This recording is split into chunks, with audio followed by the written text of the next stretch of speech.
Pangarap ko ang ibigin ka. Galing naman kumanta ng anak ko. Ma, Sino ba yung kumakanta na yun, ha? Sakit sa tenga? Huwag ka na maingay. Baka magalit na naman sa'yo papa mo. Ikaw ba yun, Gianna? hindi po Papa. Ayoko pumapalo kaya hindi na ako nakanta. Dapat lang. Wala kang mapapala din sa kanta-kanta na yan. Papa, bakit po ayaw mo ako kumanta? Kasi ayoko. At lalo ayokong tinatanong ako. Bye. Alis na ako. Bye-bye po Papa, ingat ka po. Sino nga ba siya sa puso mo? Di ba sabi ko yung kumakanta ka? Tigas na talaga ng ulo mo no?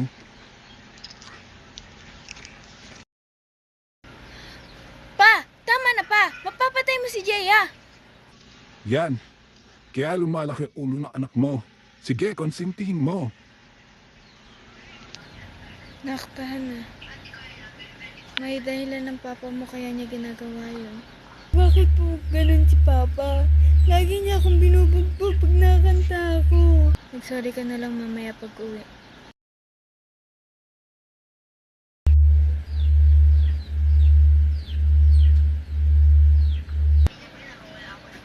Sinaktan mo na naman si Jeya kanina. Pinagsabihan ko na siya. Pa, kalimutan mo na. Kalimutan ng alin. Kalimutan mo na yung nangyaring yun. Hayaan mo na si Amara makapagpahinga ng maayos. Bakit ko naman kakalimutan yan? Kasi nakakalimutan mo may anak ka pa.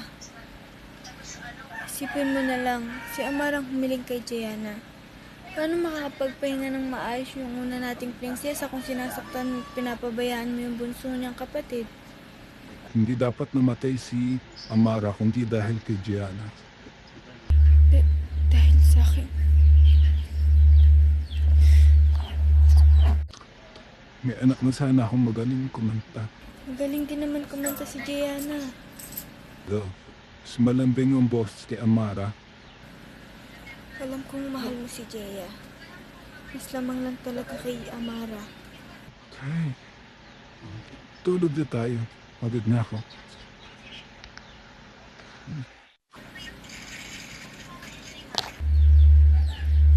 Sino si Amara?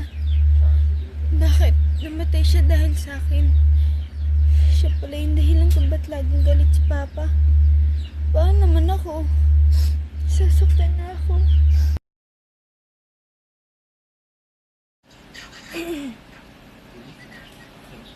Anak, Jeya.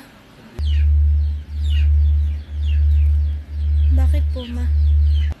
May problema ba? Wala po. Ang hina mo na kasi kumain eh.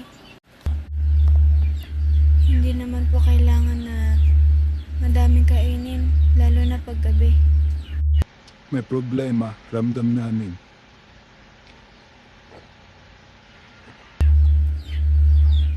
Ha? Ma? Sino po si Amara? Sino nagsabi sa'yo ng tungkol kay Amara? Narinig ko po kayo ni Mama. Narinig ko po na ako yung naging dahilan kaya namatay si Amara. Gawain ba yun ng mabuting bata? Ha? Ang makinig sa usapan ng matatanda? Narinig ko lang naman po, Papa eh. Bakit po ako naging dahilan kung ba't namatay siya? Paano pong naging kasalanan ko? Manahimik ka na. Huwag na natin pag-usapan yan. Papa, gusto kong malaman yung totoo. Sige po, paluin niyo ako. Yan naman yung laging nangyayari. Nagtatanong lang naman po ako.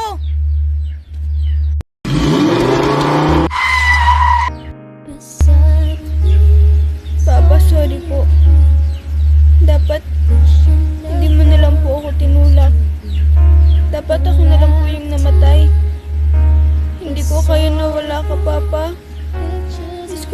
kayo? Nak, tama nang iyak. Nga pala, ito yung sulat bago tuluyang mawala ang buhay ng papa mo. Sabi niya, bigay ko to sa'yo. From your side, but each place I hide, it only reminds me of you. Salamat po, Mama. Sige na, Nak. Hintayin na lang kita sa sasakyan. It only reminds me of you. Mira, anak. Alam ko pag nabasa mo to, patay na ako. Pasensya na kung binugbog kita nung bata pa. Anak, ginagawa ko lang naman yun kasi magkasing boses kayo ng kapatid mo na si Ate Amara mo. Sorry kung narinig mo yung salitang hindi mo dapat marinig. Inibad mo yung ate mo mag-isa sa bahay dahil sinugod ko ang mama mo sa hospital. Kasi lalabas ka na nun eh.